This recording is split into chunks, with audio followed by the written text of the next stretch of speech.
Hello, hello. We are live again. Today is a very different topic from the usual. It falls into the category of once in a while something more philosophical, something more interesting to discuss, which means this is going to be very much open to debate and discussion. Um, as such, I am also kind of hoping that you're going to be participate, or I say so myself, expect you to join the discussion. And if you want to, we can also you can also join me in the studio as well. The topic today is bring yourself fully to work. This kind of goes off a discussion that me and Alim Ghaffar had previously. Alim was supposed to uh, join me. Sadly, he has a home emergency that he cannot, kind of step away from.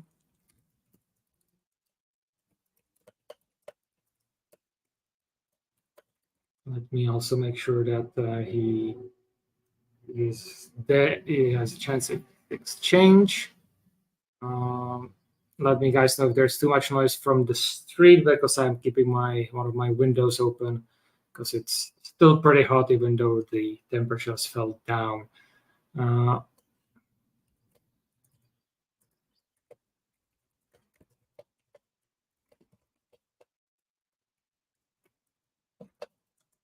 all right, so I send that to Alim and I need to keep this up for later. So first question is, what does bring yourself fully to work mean? Uh, in a sense, it is the, I would say, previous generation. Well, not necessarily previous, like from my, but that's kind of meaningless.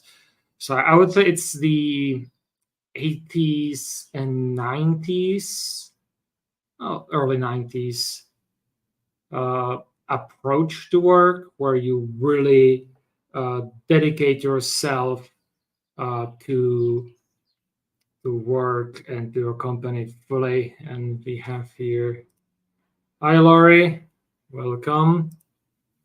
And let me put this StreamYard link. So if you want, you can uh, join me if you're watching via X or Twitter.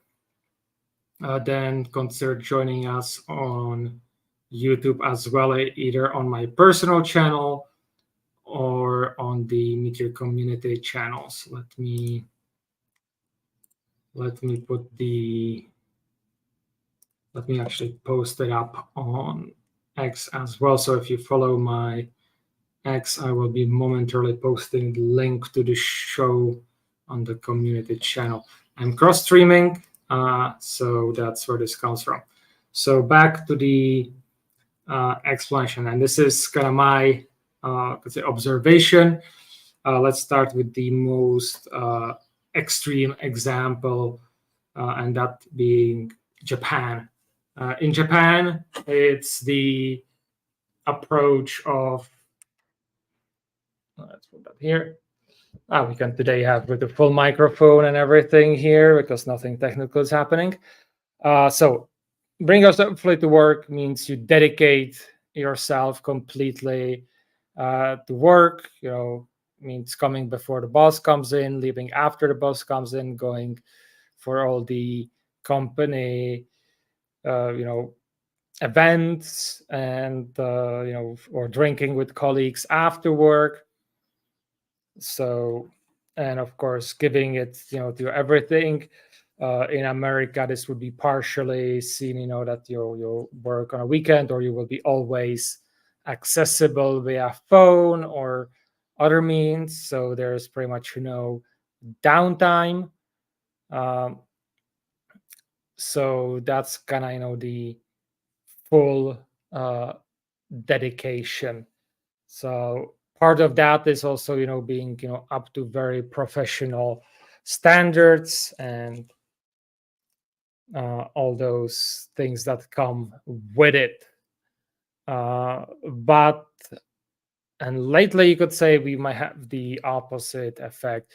But part of bring yourself fully to work is how should I say it? Part of that is that the work-life balance is heavily skewed towards work. So let me just post this on Twitter.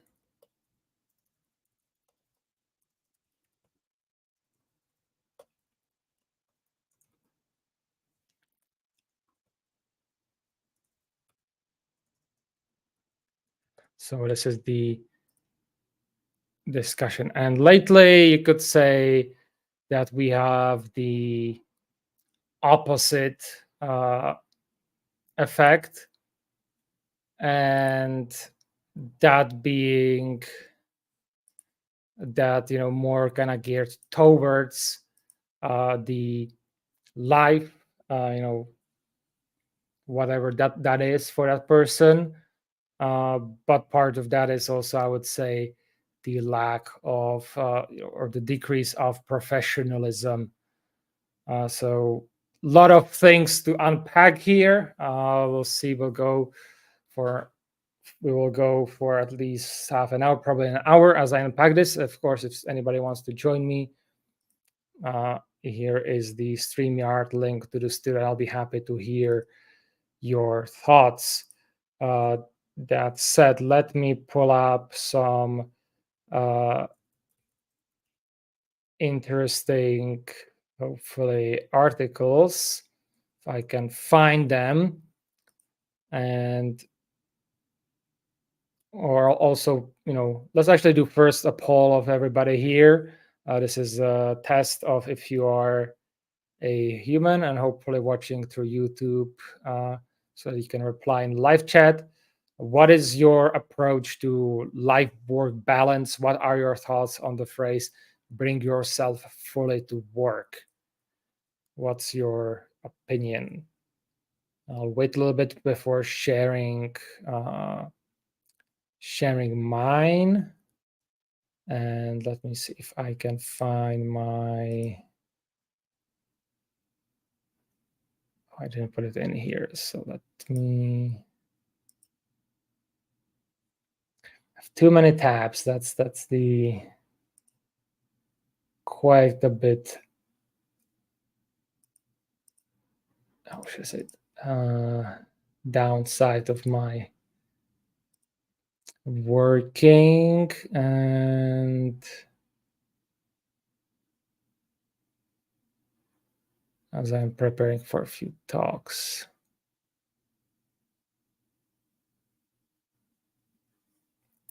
Okay.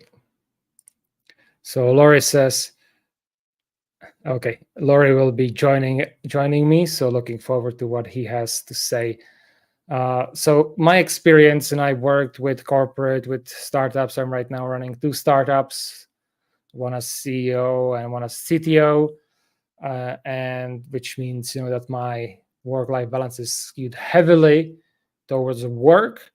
I am making this sacrifice in expectation that and also planning that in the future, once things stabilize a bit or everything, I will switch heavily towards the life part. So, and in this case, being hopefully taking care of family.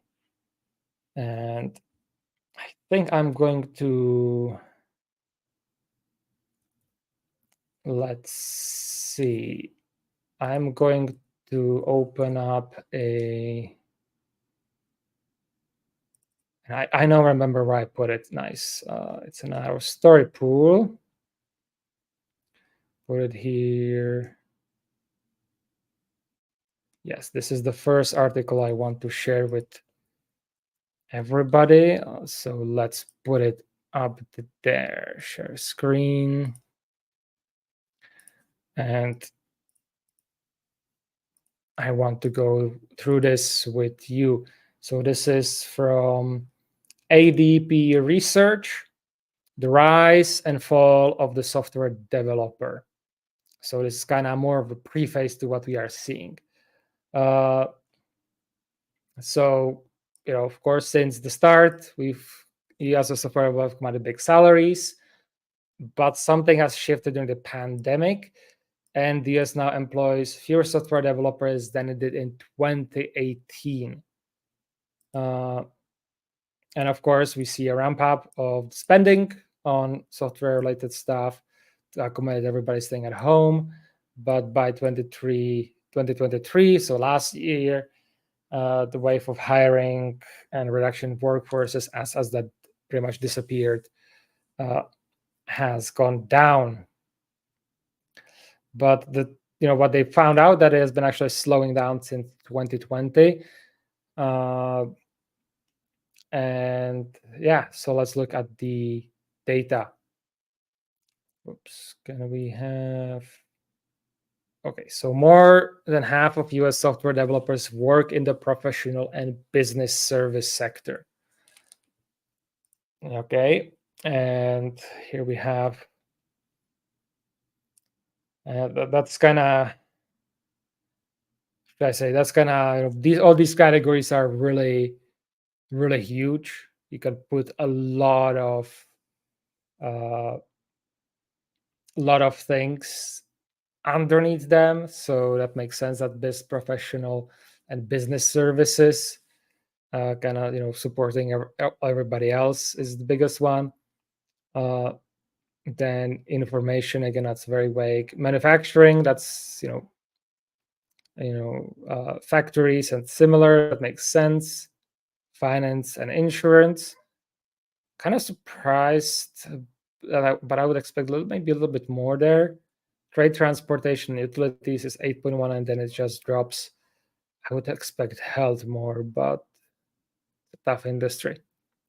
So this is probably where I would be as well. Professional and business services with both of my startups, so makes sense. And so they were then tracking the salaries or everything. And here is the software developer employment peak in 2019 and has been in decline, which is, interesting. So just before the pandemic, really, and then it just has been declining. I think you can see here's a huge bump from for the pandemic as it was on decline, but it's just on the lid, and then we have things going until this is December 2021, where I would say the worst was over. The biggest things have been scaled. So then we see people again going out of the industry, and it has been on decline ever since. So that's an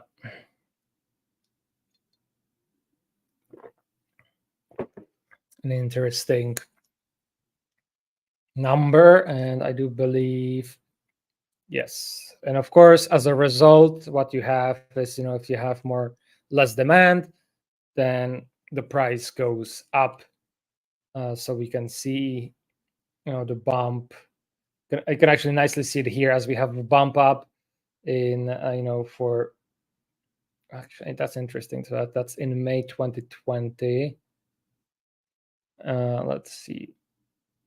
Interesting. So this is very surprising for me that we do see here a rise in the salaries of the of software developers during the pandemic as it starts.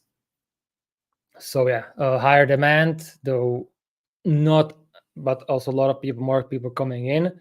Still a bit of a rise, and it keeps on rising as we have seen, the numbers going down. So of course, every region is a bit different, and see, it's not actually the big metro, but we have some new ones. Okay, so San Jose, San Francisco, yeah, that has one as the biggest, as was expected. That's probably the most expensive metro area to be in, at least for web developers or software engineers in general. Then we have Boston. That's kind of the Silicon Valley of the East for America. Seattle, and so on and so on. But of course, the biggest growing salaries have been outside of these big metros, because I think part of that has to do with, kind of reaching a limit of what the company can pay, and hopefully what is a plateauing of cost of living there as well.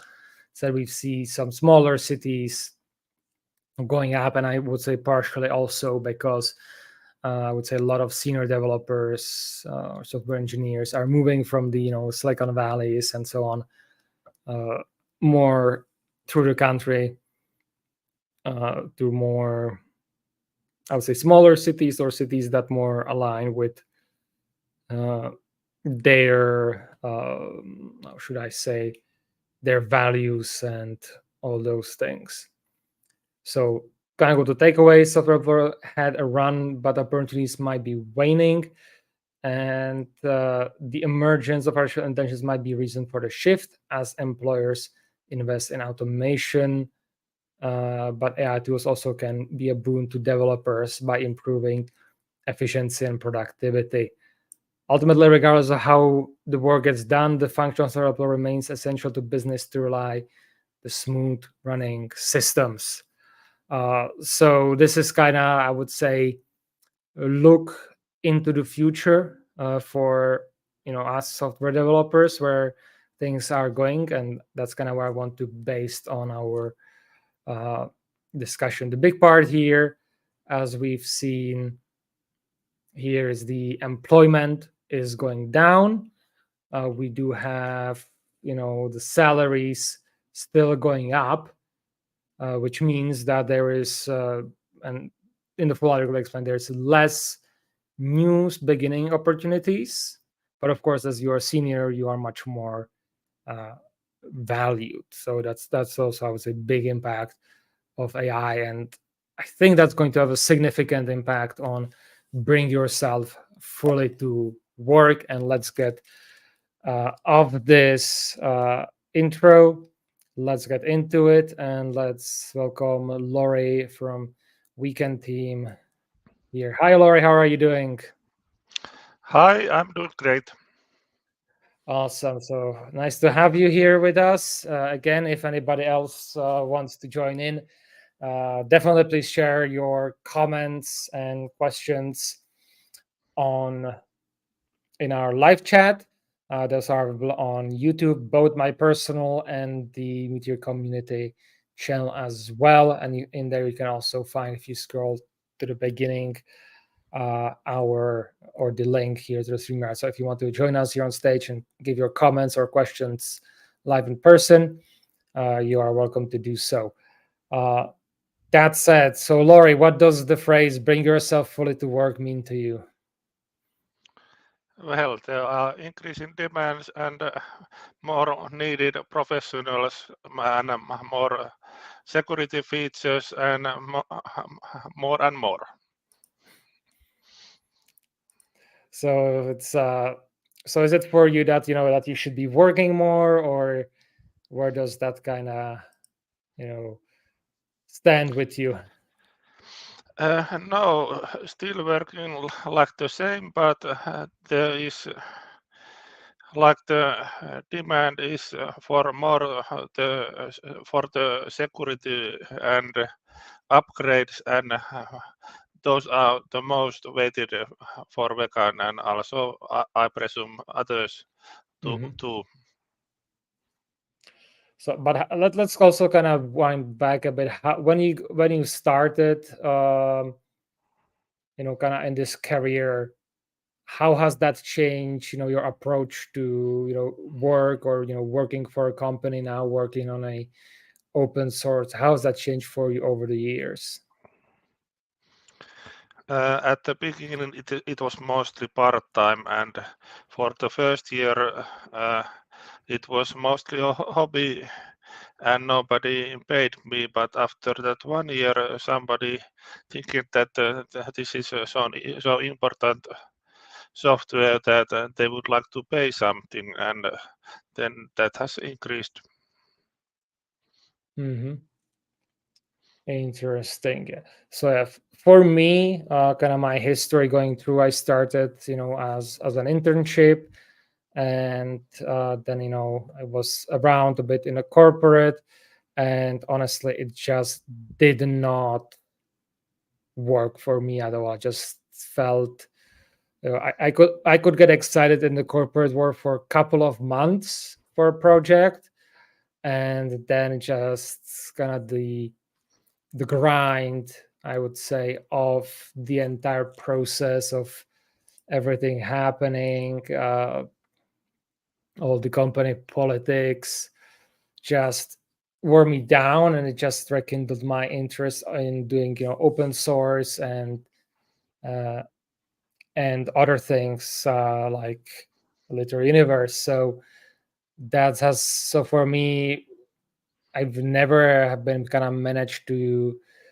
and I think this is kind of also a big difference between open source developers and corporate developers who don't get involved, if at all, in open source.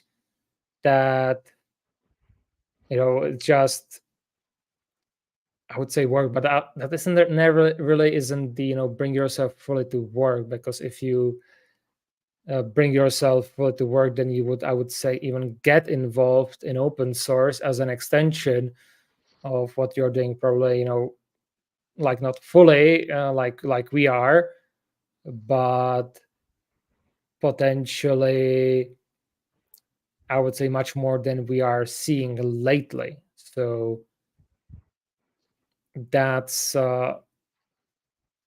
that, and that also gets us similarly, because part of bring yourself fully to work was that before, and this is kind of we started speaking with Alim, there was a distinction, could say, between work and your personal, or work and your personal life, and you had a barrier between those two. So when you when you went to work, you put up on suit, aka your uniform, and you became the the professional, the um, software developer or whatever you were.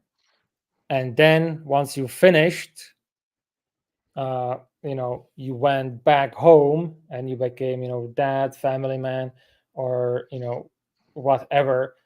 And those and you kind of kept your personal opinions there and everything. And when you were at work, you were the company man. Your decisions were based on what is best for the company, what's best technically, and you didn't put in well, of course it had impact, but I wouldn't say as much as today. You didn't put in like you didn't start talking about in the office about politics, religion, or other things that were not related to work, which is something also I try to keep up with my when I'm doing open source and all of that stuff. I don't put in any of my political or religious view. My stream is a bit of a mix, but beyond that, so and that's why I label it usually. I think I'll say most of the time the episodes that are that talk about non-work stuff, non-meteor stuff, they are labeled as such. Or more specifically, the technical part. Technical, it's a meteor stream, or it's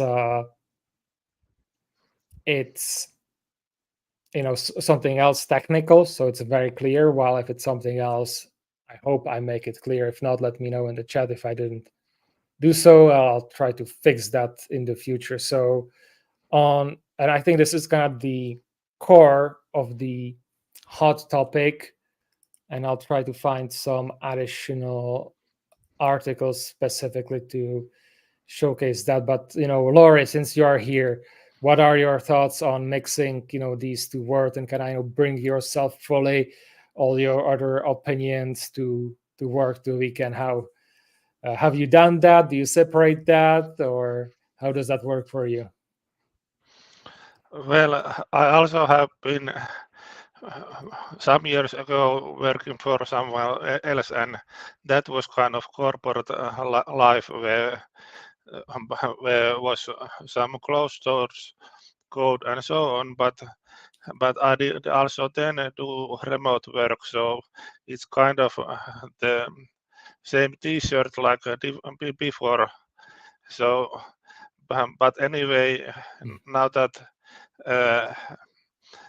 I'm kind of the boss and leader of Vegan, then it's my decision what are the times when working and so on. So that is a little more balanced because I can rest when it is needed, and also I can decide what happens, because in corporate life when there is some closed source and companies are growing, the problem with growing companies are that when they grow, they have less time for those meetings, and it kind of gets lost in the noise. And usually when companies grow, they at each phase they need different kind of persons. Like first there has been some kind of more traditional servers, and then cloud and other stuff coming, and the work, how the work is done is changed. But anyway, the need for professionalism is anyway, because I'm also providing commercial support and making services more improved and so on. So it kind of bringing in the open source work. It's also important to make improvements and so on. Yeah, I think as you said, the need for professionalism is a big part, and since we are in open source, it's kind of important to realize that we are not just could say in the office, somewhere just like like in the basement where the software developers and IT support are. We are actually the storefront, and everything is made of glass, so everybody can see in. So I think that's also seriously changes how things appear, how we do things. For example, every time I go on a stream or go outside in some official capacity, I always think, okay, what kind of t-shirt should I wear, what dress in general. So for today, I've picked with this owl, which is my old club t-shirt from RIT, for my club, for the storytellers, because we are getting more into the philosophical part. If we are in talking about technical stuff, I think you would probably see me wear the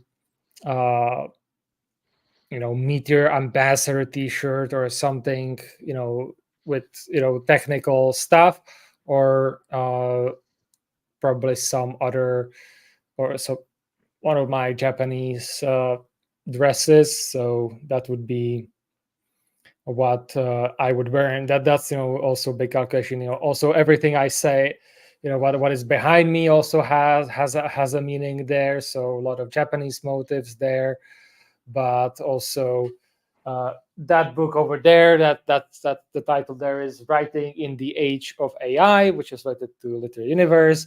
And if you follow the different titles there, they do have some either personal relations or relations to what is going on. And you can see here on this side, it's still a bit unorganized as I'm trying to figure out exactly what to put in there. So still a lot to work on here, but at place and attention. And Alan, when we kind of had our preparation for this, had an interesting point that kind of this, I would say slip in professionalism, but kind of where it started was in California, with personalities like Steve Jobs, beside all the good things and the funny quirkiness that they did. Part of that, let's say, new culture that they brought in. Oh, you're a software developer, you are not dealing with customers, or you're not customer facing, so you don't have to dress up, and you can just come with your shorts to work and work in your office. Bring your cat, your dog, all the stuff, and we don't really care what you do as long as you kind of fulfill the tasks that we need to do.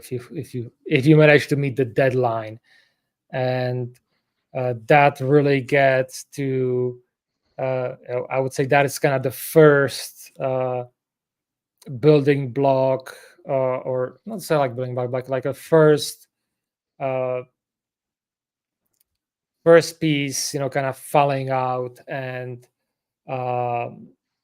it's then it just then starts growing and growing, so other things, and eventually this leads to the companies kind of coming, oh, join our Apple family, or similar things. So then eventually there starts emerging the concept of company as a family, and I would say it's like again started in California, very much. A lot of these trends tend to start there because of just how much of a cultural dominance California has through Hollywood. And I'm kind of curious, Laurie, about in your part of the world, what is kind of the approach to these things? Because part of is companies something like a family, or what is the approach to to people and working for companies? Well,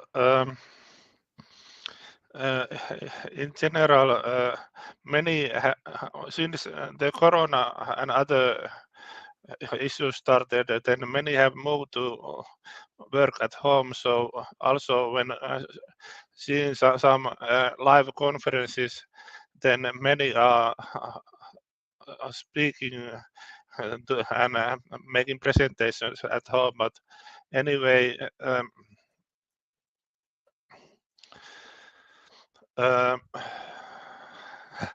could you repeat that question? So what is the approach to,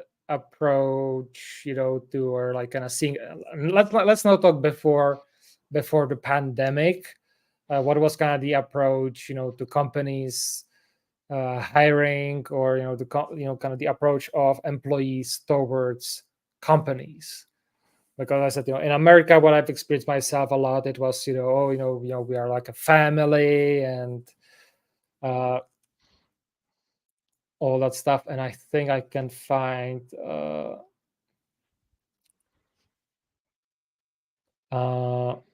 let me, I think, share this part specifically. This is one is, I think, yes, kind of talking about the concept why your business isn't a family. Business with good intention refer to their companies as families in product pages, career pages, job description, and emails, because they want to sound warm, inviting, and personable to candidates and employees. They want to appeal to millennials, currently the largest generation in India's workforce, who crave career and personal development and sense of belonging to an organization with like-minded values. So that's kind of I would say, what's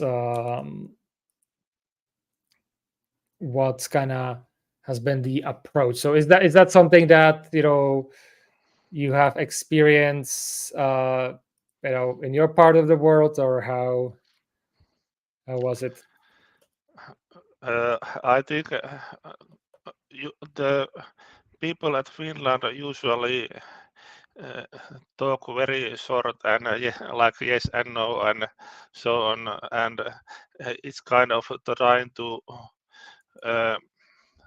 make most of the working time and be very efficient and try to do what is required. So I think there is also too much emphasis on this and not much about that family or having some free time or so on.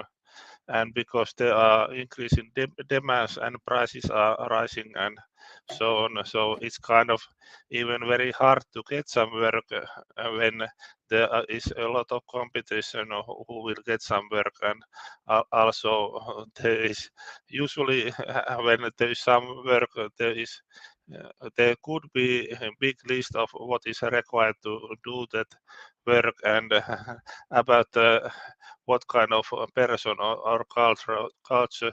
Sometimes in some work they are more looking for some person that is behaving nice enough and not so much about is that person actually capable to have enough information and professionalism and experience to do the actual work, but that kind of depends on each work that is there. Yeah, I just found also here this from Forbes, Stop Saying Your Company is Like a Family, from Denise Leong. If you think or treat your employees like family, you're polluting it more harm than good. Sure, it sounds nice, and some aspects of a family culture are important to cultivate: caring, belonging, respecting others, even if you don't like them. But leading an organization is as if it were your family is an inappropriate and antiquated leadership practice. Interesting. Instead, you should consider it as a sports team. I like here this antiquated leadership practice, because this approach to companies or treating your employees like a family, it's not antiquated, or is it maybe the words here, but it's not old, it's relatively new. I would say it kind of came sometimes after the hippies revolution, and with another people around that.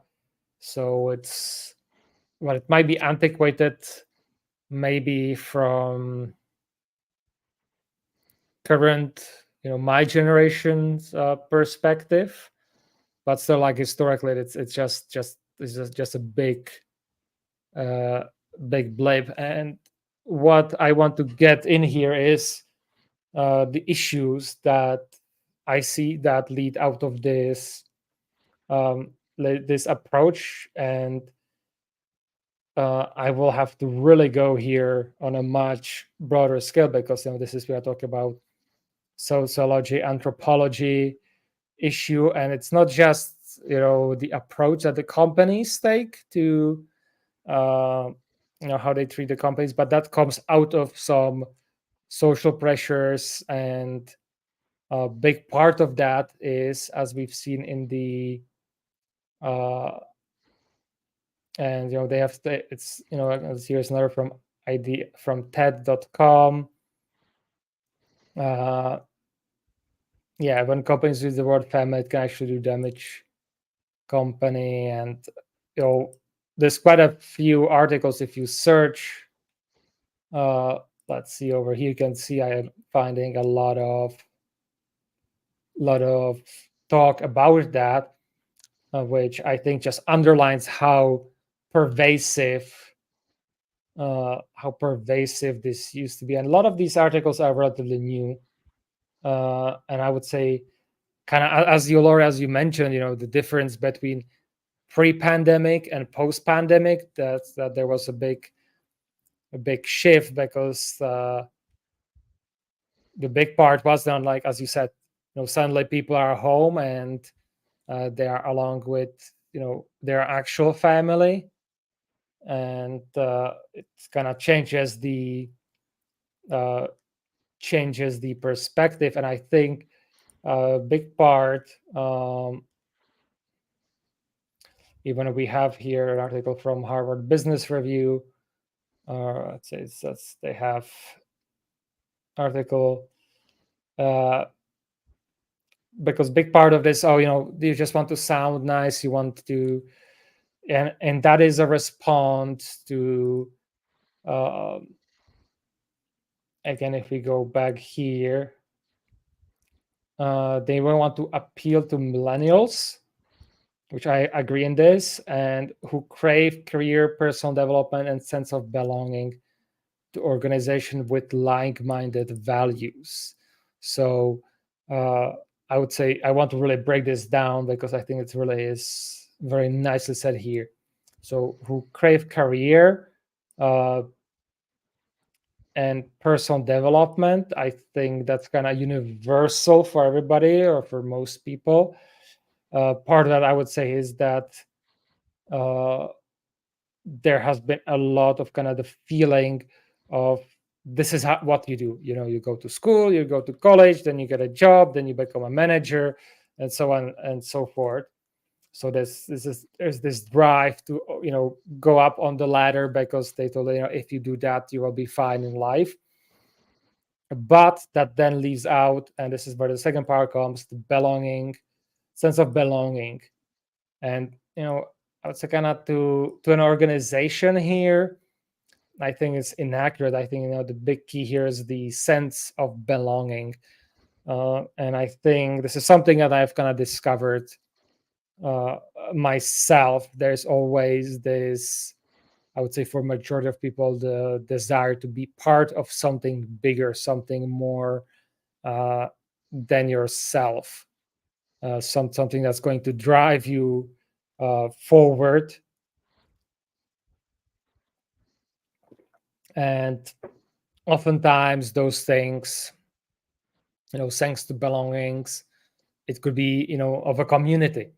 And I think that's also kind of why I didn't really get any sense of belonging to a company or a startup, because even like the startups I work at, I've came in quite late, and maybe not necessarily didn't vibe with the culture, but that's just because I'm very different from my home country culture as well.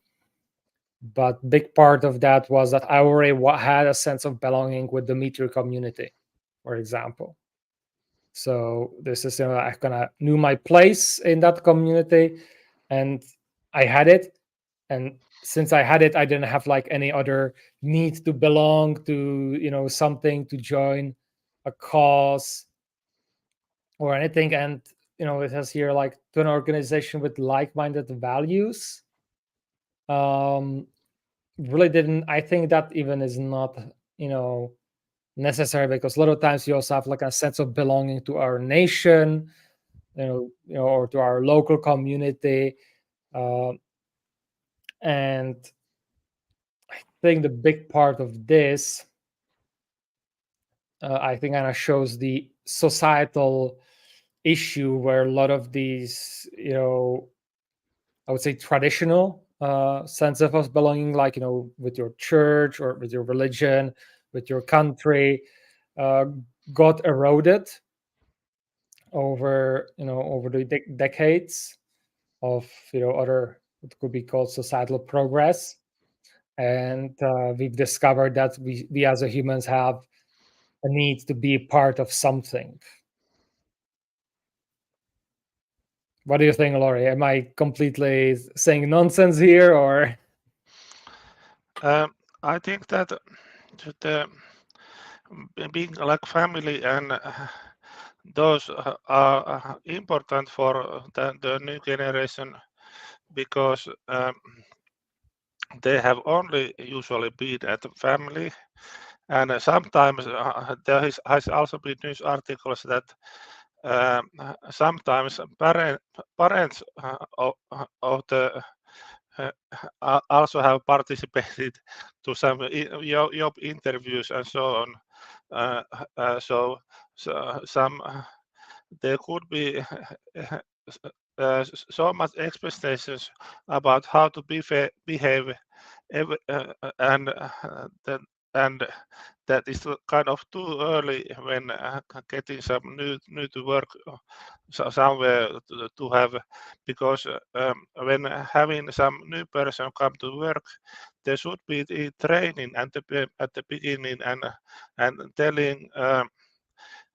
For example, security training, how the security is done, and how the meetings and how there is to behave and so on. It needs kind of uh, the expectations and everything need to be told to person, so that they will do the correct thing. And because if those are only expected to be known and not told and not practiced, then that will not happen. And in general, uh, if there is too much concentration on doing the actual work, then that could get lost in the lot of information and what is happening at the actual work. But I think because the security also is important, people need to feel safe and practice what to do in each situation where something is security related or work related and work as team and do practice of every part of the work and kind of bring everyone working as a team. I think you've touched here on a lot of extra topics, some of them which go well beyond the scope of this our talk here. And man, where do I even should have written it down? But I think big part kind of like which really picked out for me in general was that, as you said there, people need to be told and taught what to do, not just expected to know it. And this is actually something I experience a lot in, you could say, my personal life, where there is a lot of expectation from my family that I will do certain things, follow certain traditions and so on, but I've never been told to do so. And the previous generations know about all of these because they have been around them since they grew up, especially since then when the family was much closer and not all over the country and the world. So a lot of these information came through what I call osmosis. So just being in that environment, being that the stories, for example, told over and over again when somebody comes to visit the family or on family gatherings. And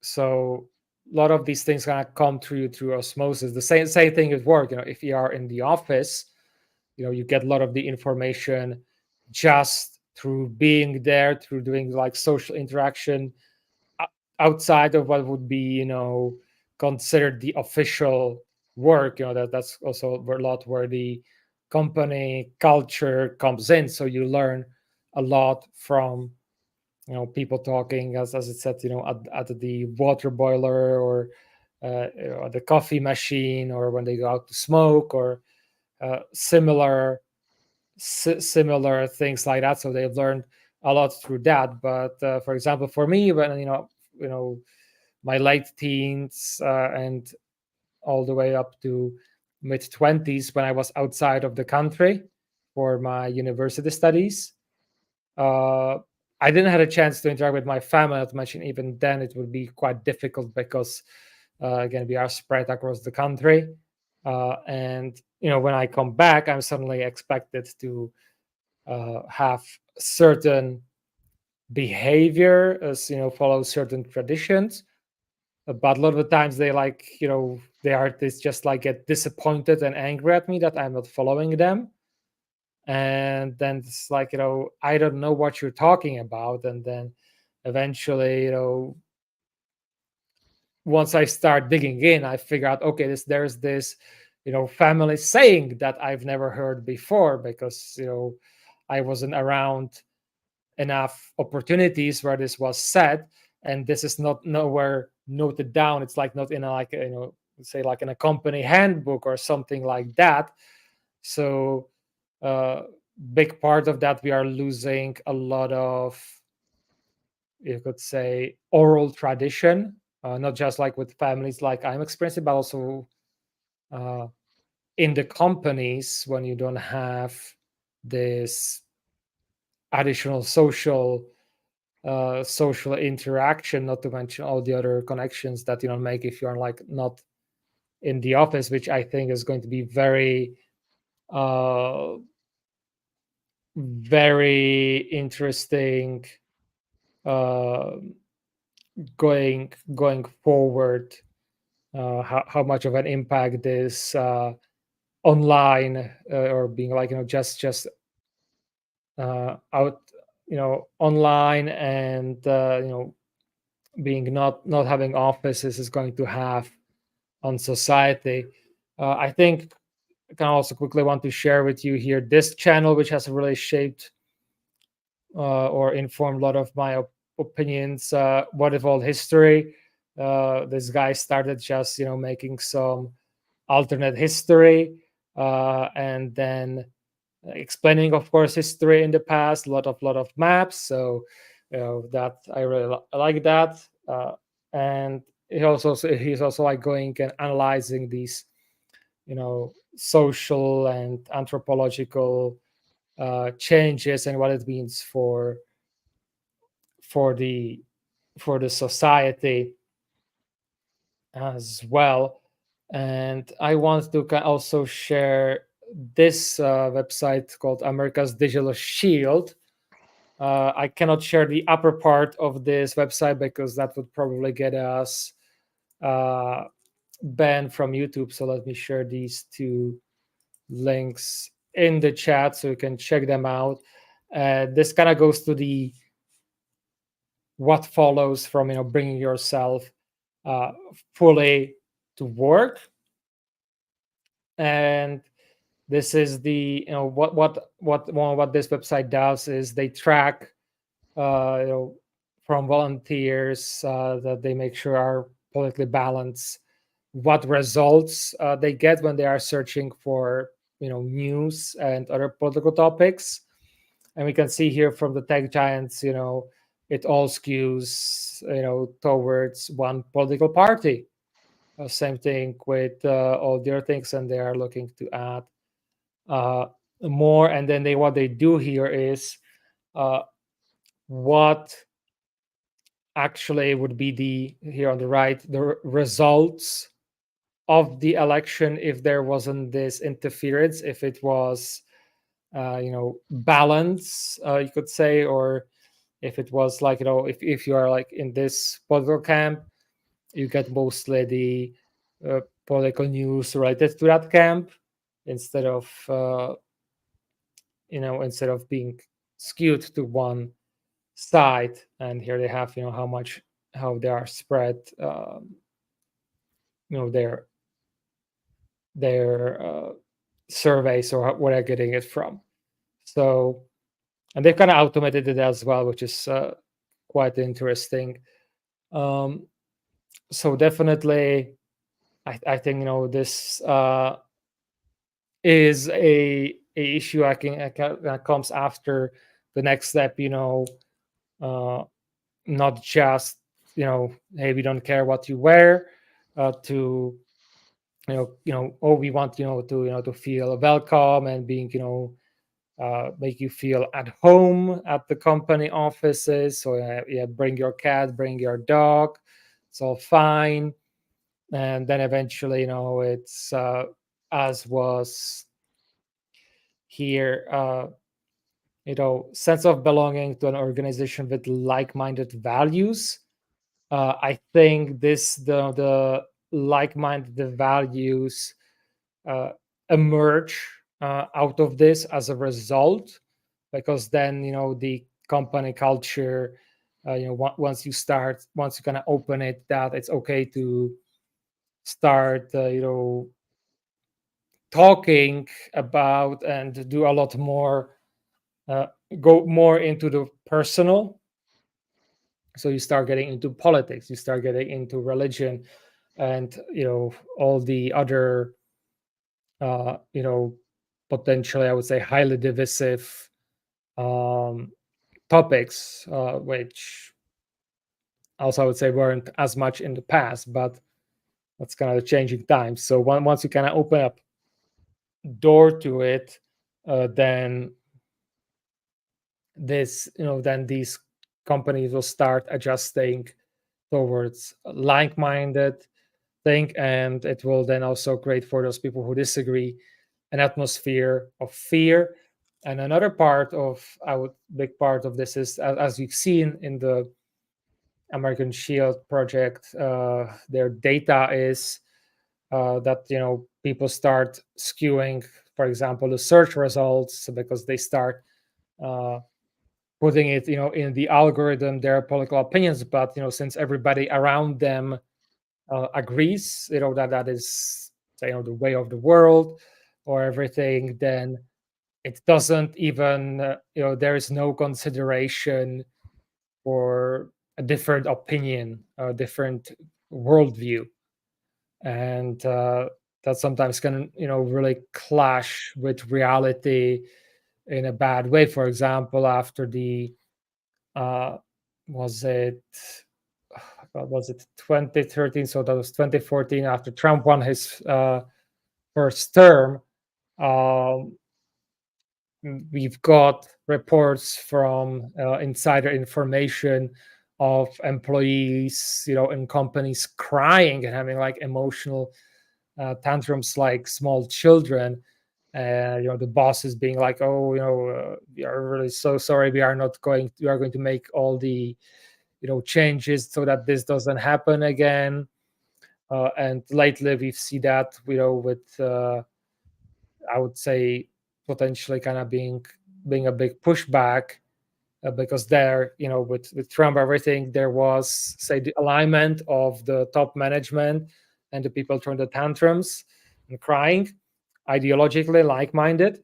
But now we have a conflict, say, with Palestine and the Palestine-Israel war, that we recently had people storming Google vice president's offices, and those people getting kicked out and fired, which is a huge departure from like a family, and allowing all the opinions in.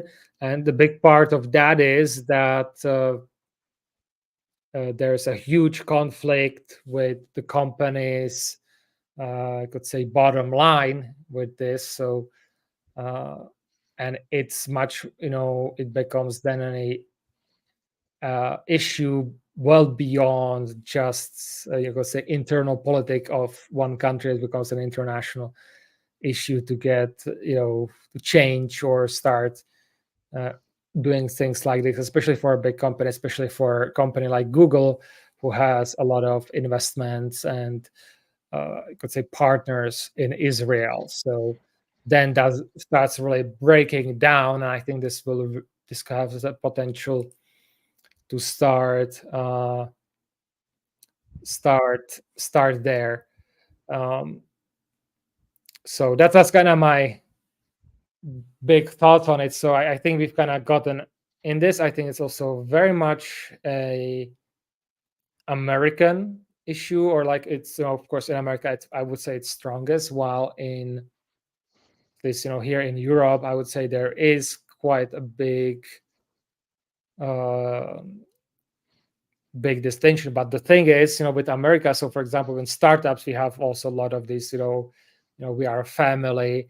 I'm not sure if you, Laurie, if you've seen that around, if you had a chance to look, because part of this is, since America is the powerhouse for startups, they take the handbooks on how to run startups, how to do startups from America, and they then try to impose it or use it in places like here in Europe. So a lot of the startups have very much the I would say the California feeling, or at least what they perceive as the successful California startup. So we have a ping pong table, and we have a bar, we have a PlayStation, we can relax, between work and all that stuff, which really I'm not sure, because I don't recall really anybody using it that much, but it's supposedly one of the perks of the working environment.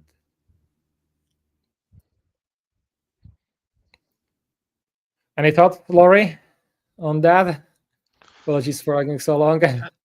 Yes, maybe it is American or USA thing that usually when people receive some feedback, they try to mostly give positive feedback, and if there is anything critical, then only little mention about it, and if there is no ability to handle the negative feedback, I would think that in a professional environment there needs to be many different kinds of people with different ages and different kind of skills where they are professional at, and ability to have different opinions and anyway friendly discussion, and also it is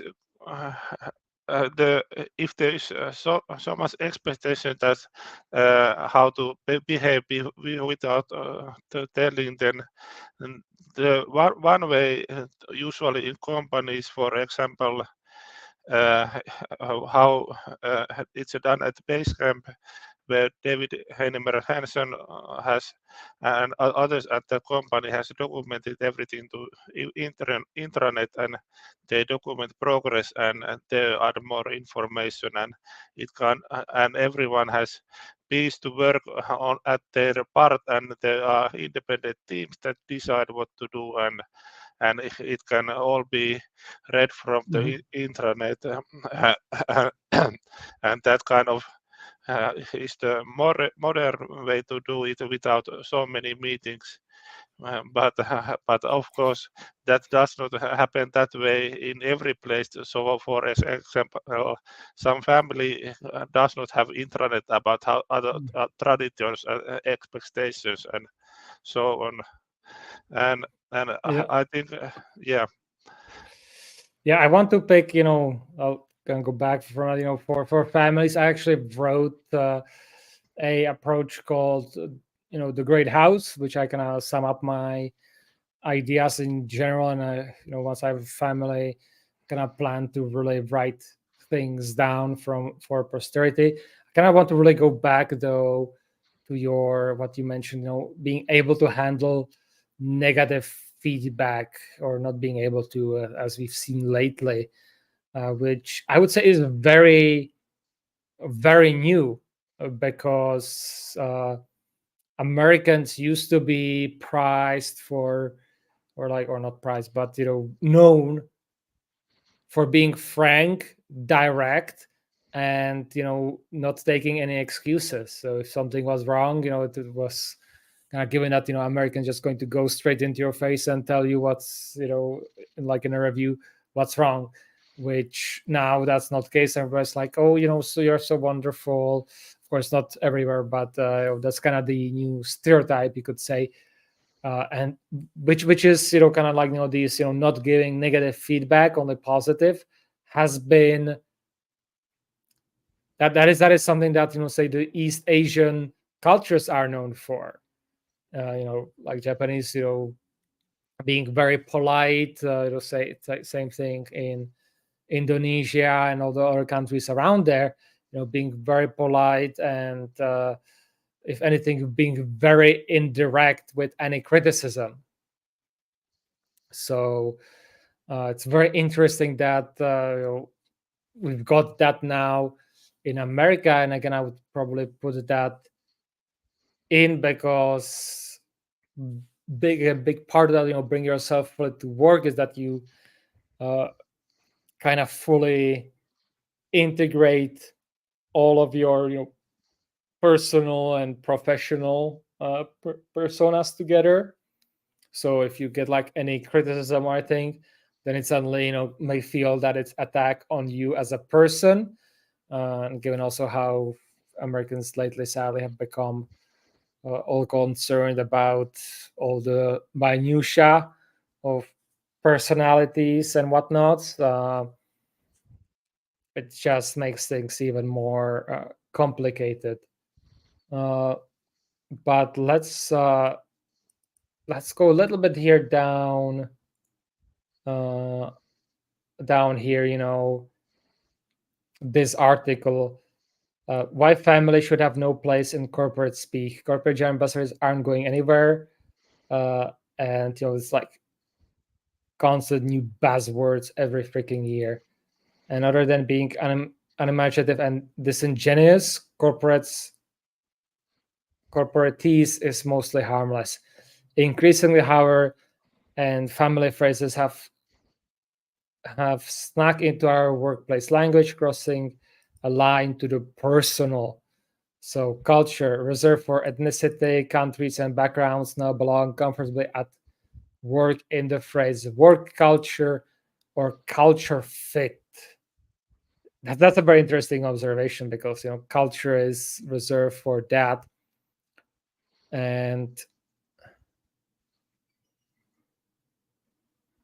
really, that's, I would say, also like another thing that we are seeing is the changing of meaning of words. And usually, oftentimes, instead of getting more specific, these words become less specific, more broad, and more, in a sense, more meaningless. So that's where you can have like a paragraph, as I said here, of corporate jargon that says absolutely nothing, only at the best sounds nice. Another thing I like here is life, reserved for big questions like what are you going to do with your life. And the philosophical about is the meaning of life. It's no matter to word work, and the odd part work-life balance and work life. So I found this absolutely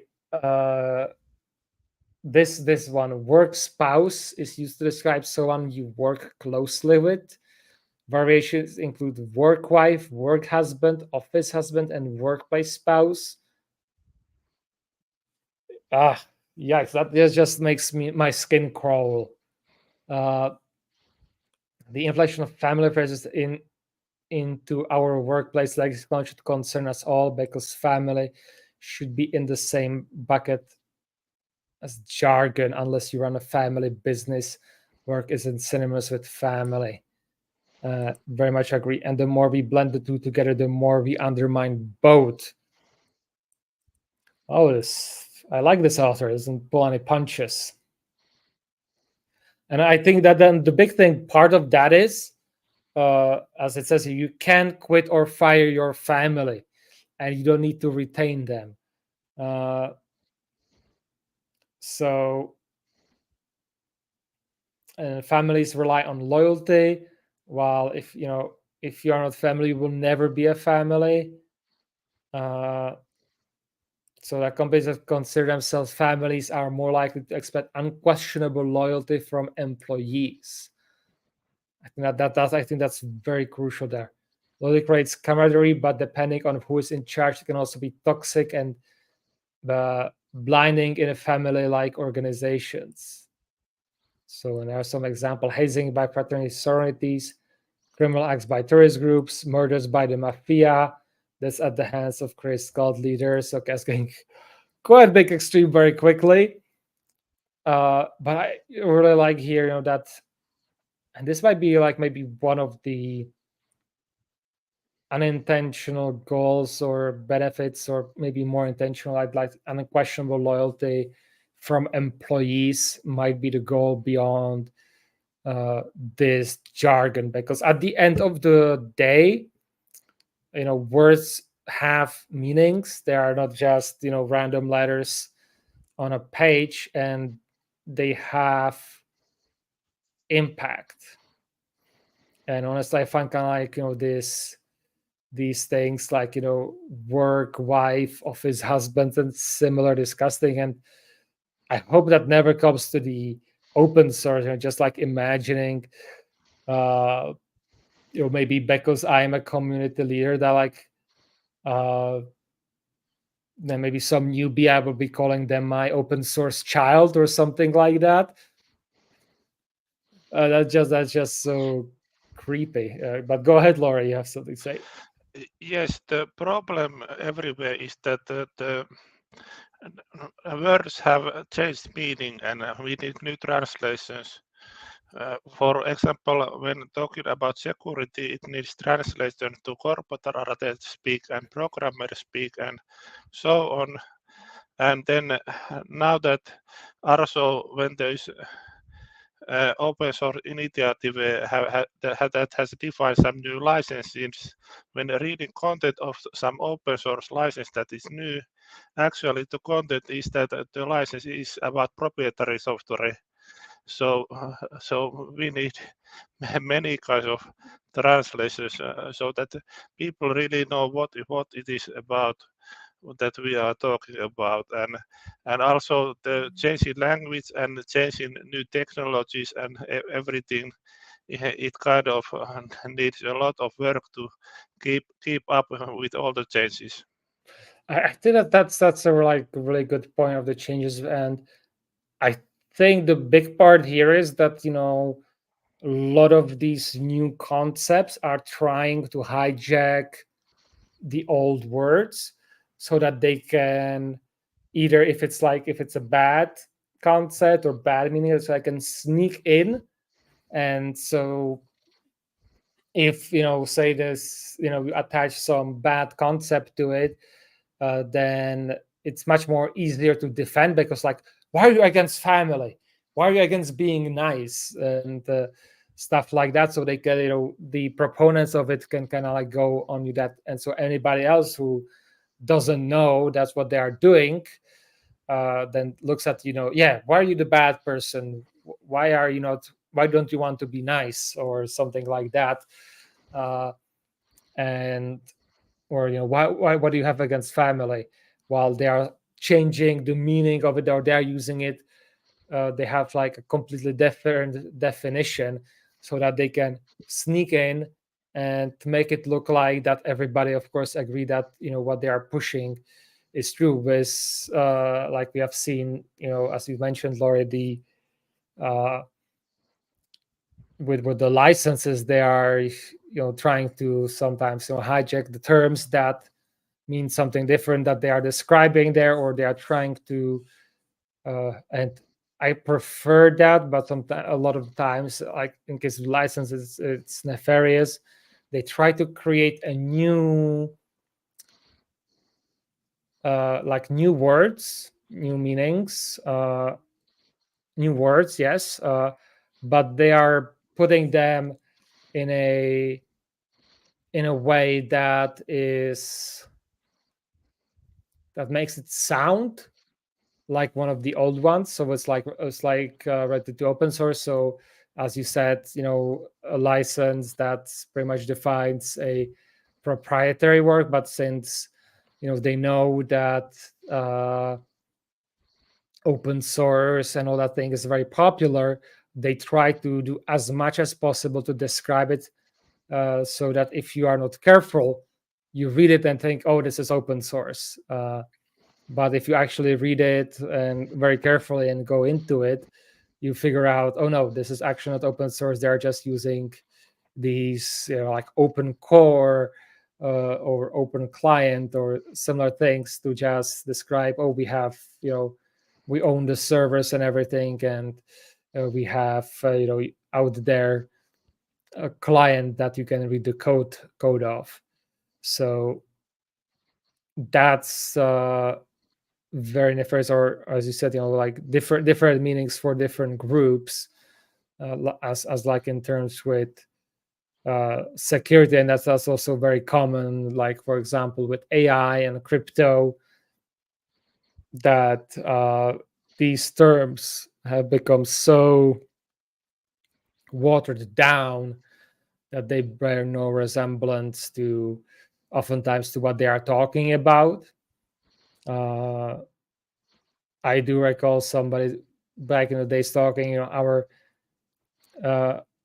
top, we have like an AI system that changes something here and there, and somebody asked, "Oh, our AI system? You mean our employee that does it manually, so in the back end?"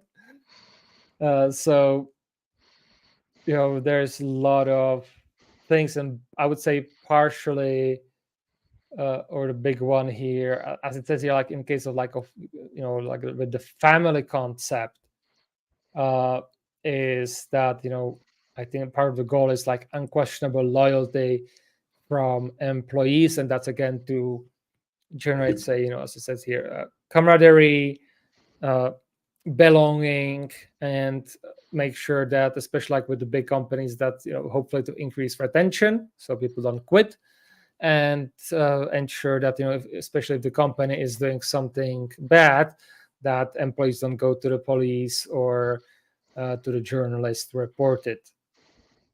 So that's like one of the other many effects of family. I would say the big, also kind of related to that, is, as a result, is of course the feeling of belonging, which I think is much more strongly desired because of given of societal changes, and especially as I said, less feeling of belonging to, say, religion or your local community, especially in cities where that's very rare to have like any local community. And then what is it? Community, and then being part of something bigger. So there's oftentimes the countries don't have like any motivating goal or anything like that. So I probably the best example of motivating goal in America was the race to the moon. It's like President said, the national goal is to be at the moon before the decade is out, and towards that, let's say everything has been mobilized. It became a huge inspiration for an entire generation of children, and which those then became engineer, which then had a tremendous positive impact on on American industry and output. So, and that's missing. Today is just non-stop political bickering, and oftentimes very much disagreement even on the basic national goals. But that's for another episode on another channel. So that's thing, and of course it has then especially like this reliance on family, that we then see the bad sides, which is things like discrimination and bias, groupthink, bad judgment.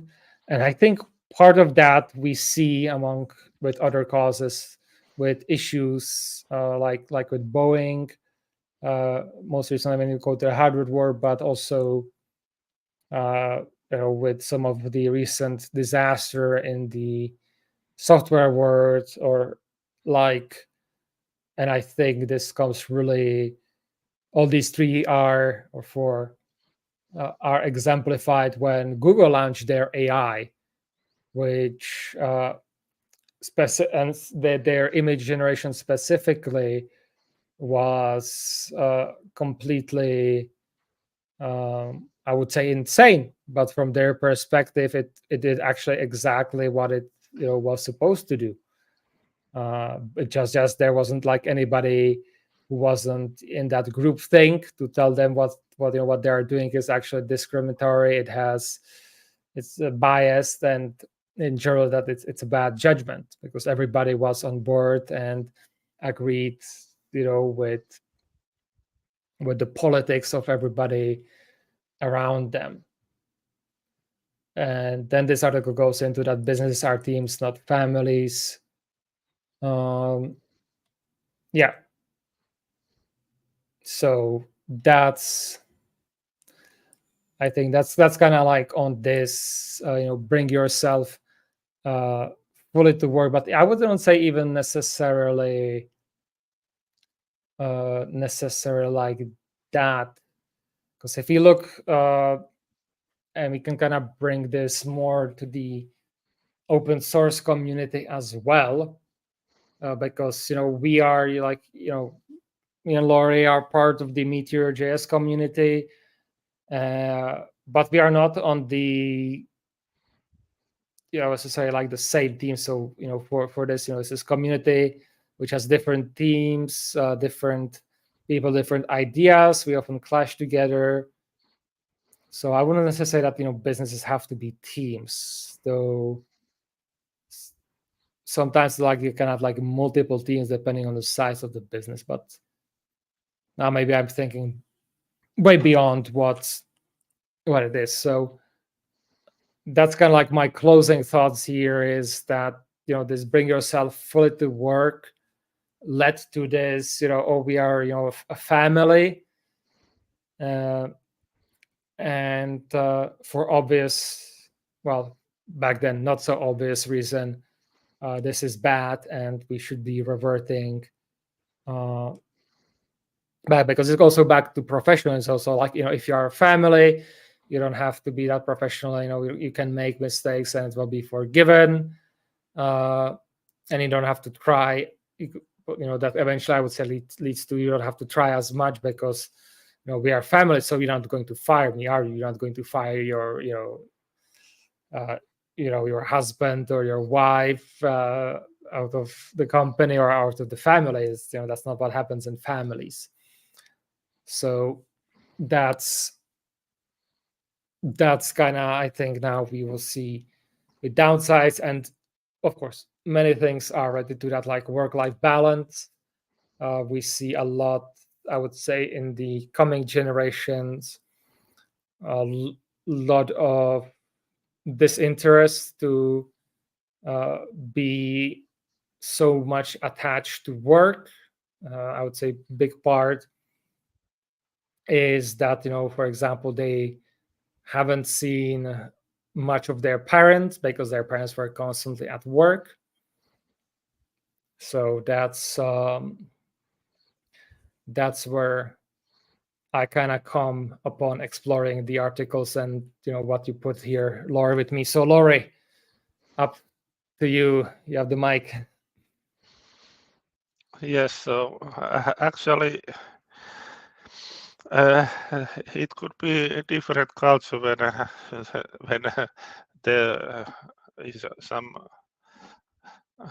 new workers and different ideas on how to do what. And I think anyway, because there is less people to do some work, so we really need a lot of robots to do the work.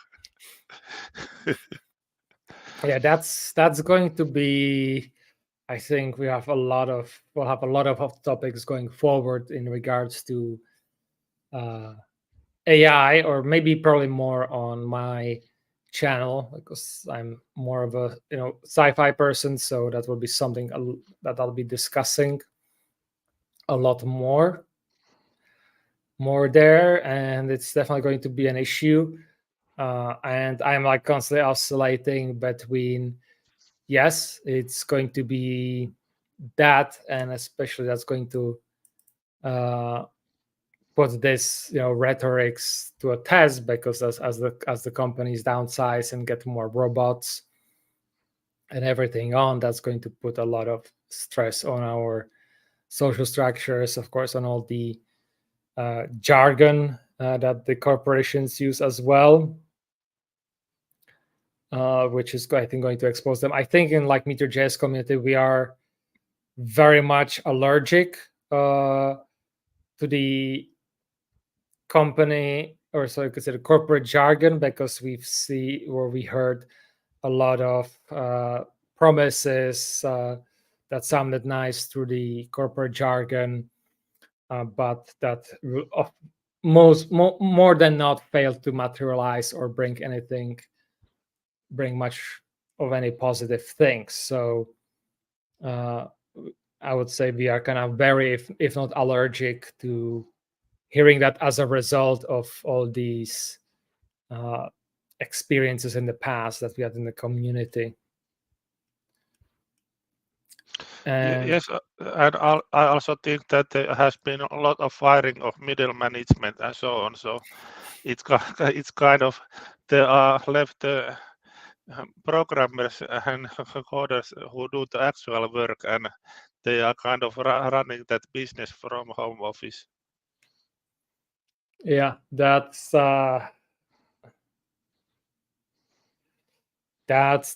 like another topic in itself, or probably another channel that goes more into the business side. Let's see, chat. Anything that you would like to add? Remember, we have a live chat on my personal channel or on the Meteor community channel. If you scroll up, you can also join us in the StreamYard. We'll be, if we don't get any question or so, we'll be ending in about 3 minutes, so that me and Laurie can go back to work and to life outside of work, to keep the work-life balance, as it's called, maybe. But Laurie, kind of going more outside of the company now with with open source, what does it mean for you to to bring yourself fully to open source work? I If think that is something that you are even considering, or if that's complete nonsense. I think open source is the new normal.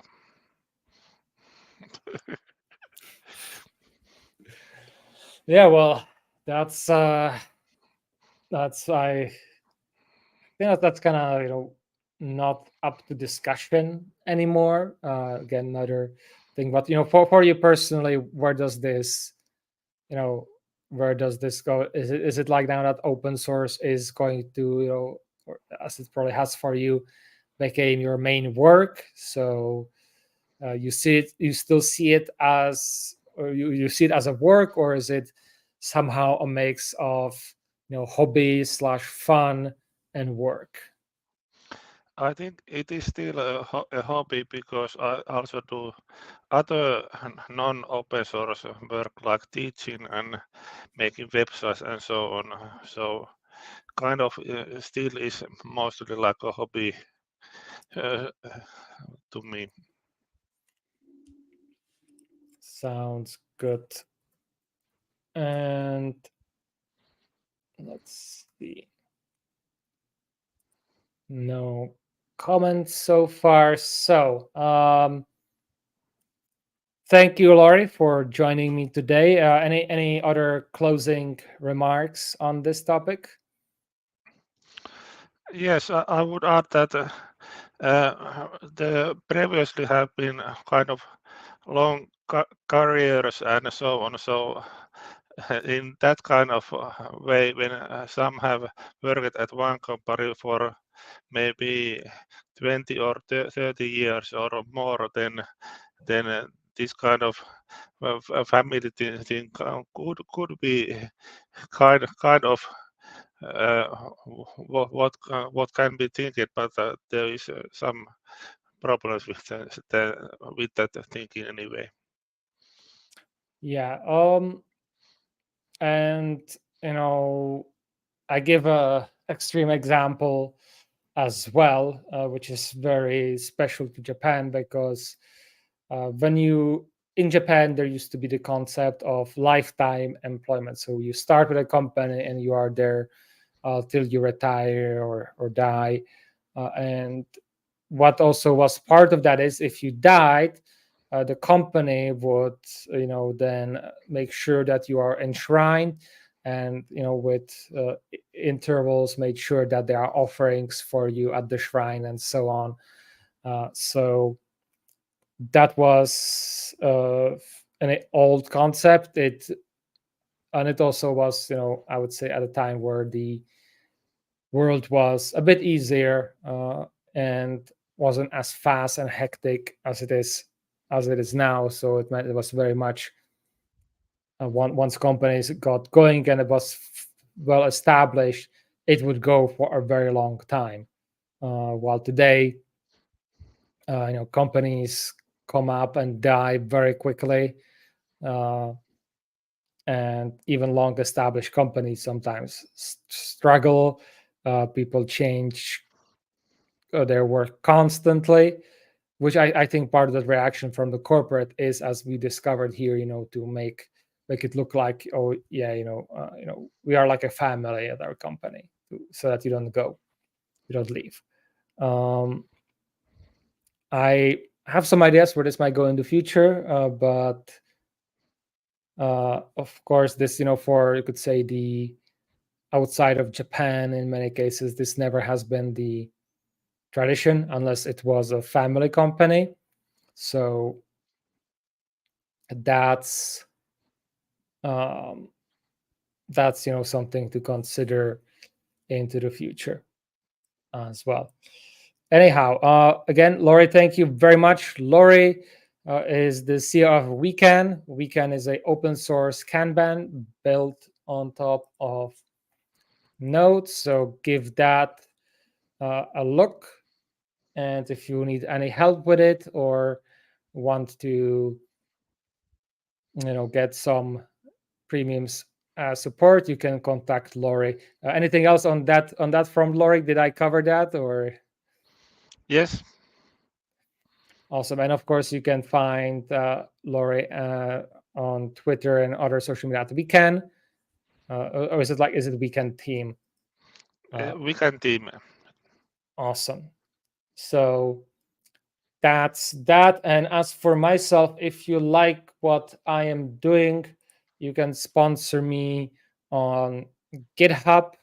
This will help me to create more videos like these, work more on open source, and do more other great things. Like on this Wednesday at 1 p.m. Central European Time, I will be doing a help desk where I just go around Meteor forums and Slack and other places, answering questions that people have around Meteor. And of course, every Friday, we have Meteor Dispatches on the Meteor community channel on YouTube, where we talk about news, indie tech, specifically JavaScript and Meteor.js ecosystems sphere of things, and all that's related to it.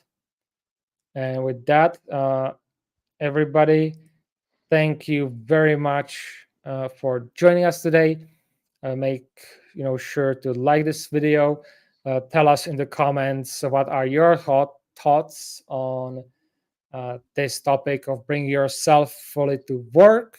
Feel free to share any of the stories that you might have, from your past work engagements in the corporate world or other companies.